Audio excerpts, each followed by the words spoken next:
بیان حضرت شیس علیہ السلام کا۔ جب حضرت آدم علیہ السلام حابیل کی مصیبت میں بے قرار رہتے تھے، اللہ تعالیٰ نے جبریل امین کو ان کی خاطر غمگین دل غم زدہ کی تسلی کے واسطے بھیجا کہ حق تعالیٰ تجھے ایک فرزند رشید عنایت کریں گے، اس کی نسل سے محمد صلی اللہ علیہ وآلہ وسلم سردار بنی آدم کا پیدا ہوگا۔ چنانچہ حابیل کے مرنے سے 5 سال بعد حضرت شیس علیہ السلام پیدا ہوئے اور حسن و صورت میں اور خوبی سیرت میں مشابہ حضرت آدم علیہ السلام کے تھے، اور تمام اولاد سے حضرت آدم علیہ السلام کے نزدیک محبوب تھے۔ چنانچہ حضرت آدم علیہ السلام نے قبل وفات کے ان کو اپنا ولی عہد بنایا اور بطریق وصیت کے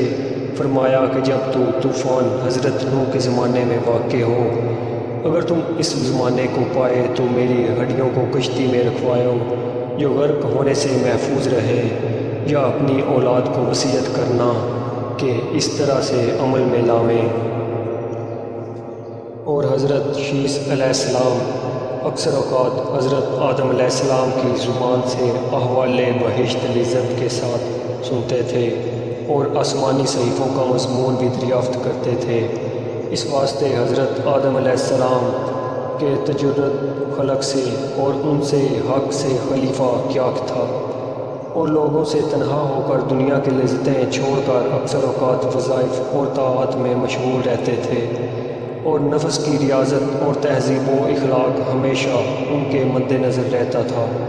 اور حضرت شیس علیہ السلام کے زمانے میں بنی آدم 2 قسم کے تھے، بعض اتباع حضرت شیس علیہ السلام کرتے تھے اور بعض قابیل کی اولاد کی تابع داری میں مشغول رہتے تھے، اور حضرت شیس علیہ السلام کی نظریت سے بعض تو راہ راست پر آئے اور بعض بدستور نافرمانی پر قائم رہے۔ جب 912 برس ان کی عمر کے گزرے تو روح جسم مبارک سے پرواز کر کے عرش معلیٰ کو پہنچی، اور حضرت شیس علیہ السلام کی بعض نصیحتوں میں